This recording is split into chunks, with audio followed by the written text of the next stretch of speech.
Doutora Adriana, o nosso assunto de hoje é solidão. A gente precisa dessa ajuda. Claro, sua participação é muito importante a pedido do telespectador. Eu já quero começar para a senhora perguntando o que é exatamente a solidão? É uma doença? Por que ela acontece? Como é que ela aparece? Vinícius, a solidão, ela é uma condição da existência humana, né? Aham. E a gente não fala em doença, por isso ela não é uma doença. Ela não é uma doença, Não. então? As pessoas confundem bastante, né? E por que a solidão aparece assim? Geralmente do nada, doutora, ou não é do nada? Como eu falei, é uma condição da existência humana. Existe a solidão que as pessoas falam do senso comum, que é essa relacionada à questão de relacionamentos, tá? E a solidão existencial, que é essa que eu te falei anteriormente, tá bom? Sei. E é normal a pessoa se sentir, ficar só, gostar de ficar sozinho? É normal? Ou até onde, eu vou reforçar a pergunta, até onde não é normal gostar de ficar sozinho? É normal gostar de ficar sozinho, tá? Mas quando esse estar sozinho é incômodo, é que a pessoa precisa pedir ajuda. Porque ela vai sentir angústia, ela vai sentir tristeza, e isso pode trazer até doenças como a depressão, por exemplo. Geralmente esse sentimento, ele surge por que exatamente? Só falou em questão de relacionamento, na maioria dos casos, é por causa de relacionamento, vem dessa questão ou não? Não. Como eu te falei anteriormente, Vinícius, a questão existencial. A solidão é um tema filosófico, como a morte. Ela existe. Ela causa angústia, tá certo? Mas a solidão que o senso comum fala é a solidão da falta do outro. Quando a pessoa não tem dificuldades, por exemplo, de relacionamentos interpessoais, ela pode ter tristezas, aí pode surgir a tristeza, ela se sentir incompleta.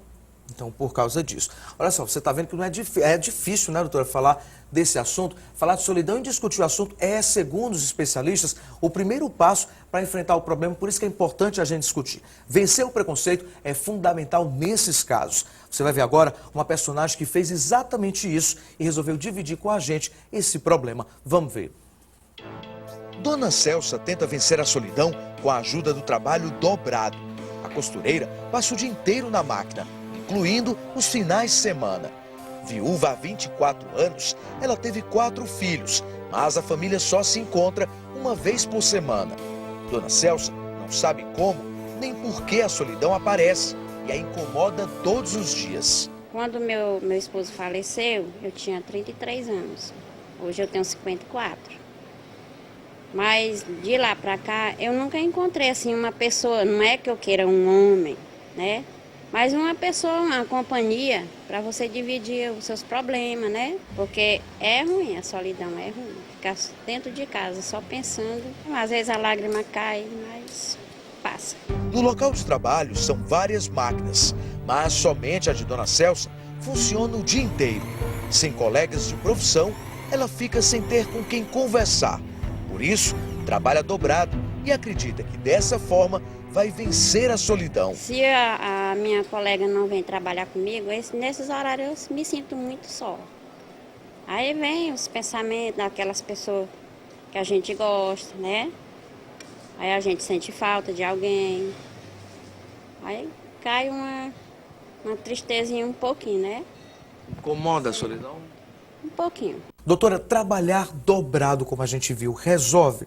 Qual é o conselho que a senhora daria? Vale a pena trabalhar assim dobrado para vencer a solidão? É correto?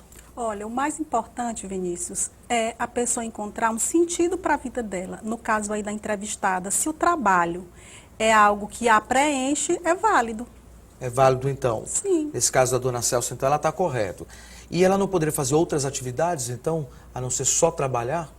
Sim, o autoconhecimento, se oportunizar, conhecer pessoas, fazer coisas que dê prazer a ela fora o trabalho, como uma atividade física, sair para dançar, dar oportunidade a si mesmo de conhecer outras pessoas. A gente viu aí no caso dela, doutora, também, que ela falou que tem família, né? Mas mesmo assim, ela se sente sozinha. O que acontece nesse caso? Qual é a dica que a senhora daria para a nossa personagem e para as pessoas que estão em casa nesse momento, passando pela mesma situação? Dona Celsa falou, olha, eu tenho família, encontro com minha família uma vez na semana, mas eu me sinto sozinha. E aí, onde é que está o problema? Aí é a questão das pessoas, a questão da solidão, como eu falei no início, ela é existencial, é da existência humana, tá? A gente nasce e morre só. E existe a solidão que o senso comum coloca, que é a falta do outro, tá certo? Sei. Mas é em relações altamente satisfatórias, mesmo em relações altamente satisfatórias, como por exemplo as relações familiares, a pessoa pode se sentir sozinha. Essa é a solidão existencial, uma angústia que ela vai acompanhar toda a vida. Mas ela pode sim procurar meios de se preencher. E o autoconhecimento é um deles. Estar sozinho, estar consigo mesmo, se conhecer, porque ela não vai ter necessidade do outro. Aí ela está colocando a responsabilidade da angústia dela fora dela, no outro. Certo. Como se a presença de uma terceira pessoa que fosse aplacar, que fosse diminuir ou acabar essa angústia que ela sente, essa tristeza que ela sente, se sente sozinha. Doutora, e quais são as consequências que a solidão pode trazer para a vida de uma pessoa? A tristeza, a depressão, né, a falta de interesses em coisas que podem trazer prazer. A depressão é uma delas, uma das principais. E pode provocar doenças também no nosso organismo? Uma das doenças que pode ocasionar, se a pessoa não se cuidar, é a depressão, que é uma doença que aí é uma doença do século, né? É a doença do século. Certo. E quem tá mais propício a esse problema? Homens, mulheres, crianças, idosos? Ou não existe uma faixa etária, uma idade em relação a isso? Quem está mais... Para a questão da depressão ou da solidão? Da solidão. Da solidão. Todo mundo é vulnerável, né? Mas eu acho que culturalmente, na nossa cultura, talvez as mulheres, as pessoas idosas, pessoas viúvos, né? Então, essas pessoas, elas são mais sensíveis, digamos assim, né? De sentir essa solidão, de sentir essa angústia. Ok, então vamos fazer um intervalo, doutora. Já a gente continua a nossa conversa. Olha só, a seguir vamos conhecer o Centro de Valorização à Vida, que através do telefone ajuda pessoas aqui em Teresina a superar a solidão. Você vai ver muita história impressionante. É depois do intervalo. Na nossa vida, a gente tende a criar uma imagem perfeita de nós mesmos. E por isso mesmo, nós buscamos, entramos numa questão que a sociedade nos impõe, que é ser perfeito em tudo. E quando não conseguimos alcançar essa imagem que nós mesmos criamos para nós e foi introduzida pela sociedade, buscamos nos ficar isolados de uma forma negativa. Então, esse isolamento aí, que é um isolamento que precisa de um trabalho mais aprofundado, no sentido de buscar ajuda. É quando não estamos bem. A dica, na verdade, para quem se sente só, é se preencher de si mesmo, né? De algo que ele busca tanto nos outros, mas na verdade está em si. Fazer um autoconhecimento, descobrir o que é melhor em si, os pontos positivos que tem e procurar dentro, nesse sentido, de estar se preenchendo do que gosta de fazer, sem se importar com os julgamentos exteriores das pessoas, e sim do que ele gosta de fazer, do como ele quer que seja a vida dele.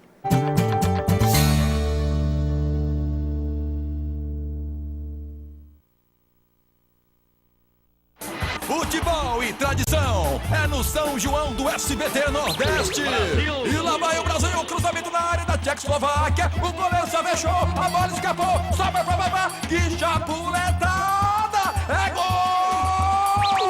Eita, cabra, bom de bola, é Brasil! E o capitão Mauro recebe a taça do bicampeonato. Oferecimento a Solan, limpa tudo na cozinha, qualidade é IP. Skin, porque é gostosa, é deliciosa, porque sim.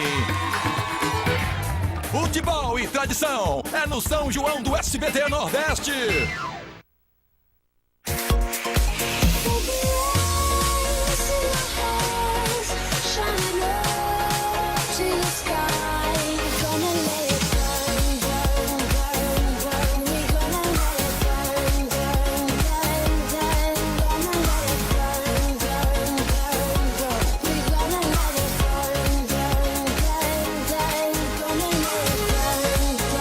Gelta Veículos, concessionárias Fiat.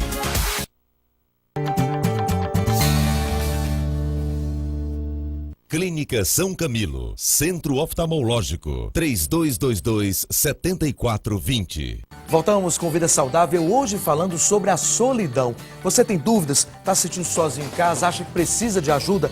Então aproveita essa oportunidade, doutora Adriana Lemos, que é psicóloga, tirando todas as nossas dúvidas. Doutora, as pessoas que moram sozinhas estão mais vulneráveis a essa questão da solidão ou isso não é verdade?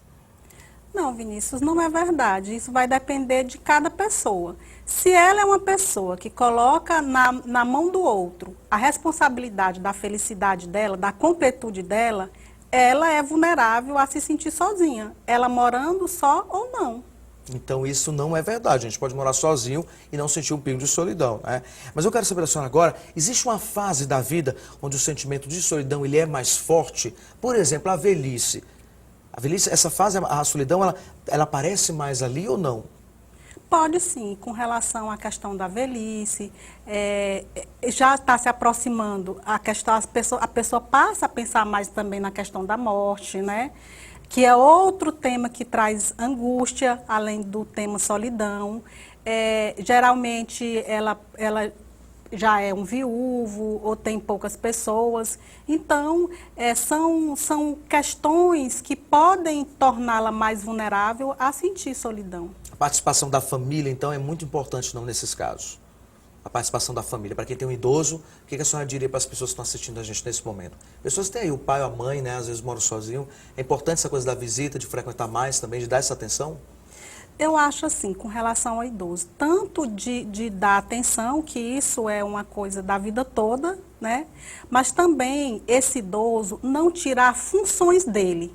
Como, por exemplo, se ele não tem nenhuma doença, não sofreu nenhum AVC, anda, então por que ir tirar a aposentadoria dele, por exemplo? Isso é uma atividade que ele está tendo contato com o mundo lá fora, ele não está se isolando, e ele está também trabalhando a memória, ele está trabalhando o bem-estar, tanto físico quanto emocional, porque uma das coisas que na velhice traz mais tristeza e incapacidade é quando você tira a função de uma pessoa. Então, você passa a fazer as coisas por ela, coisas que ela tem capacidade de fazer, como uma conta, como ir na padaria comprar um pão.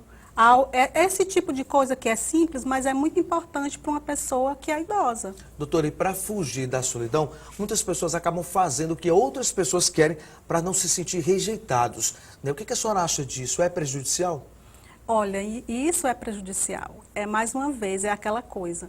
Você tem a falsa impressão que se você atender à expectativa do outro, você vai ter ele ao seu lado o tempo todo e ele vai te completar. Mas isso é uma ilusão. Ah, ilusão então, né? Com certeza.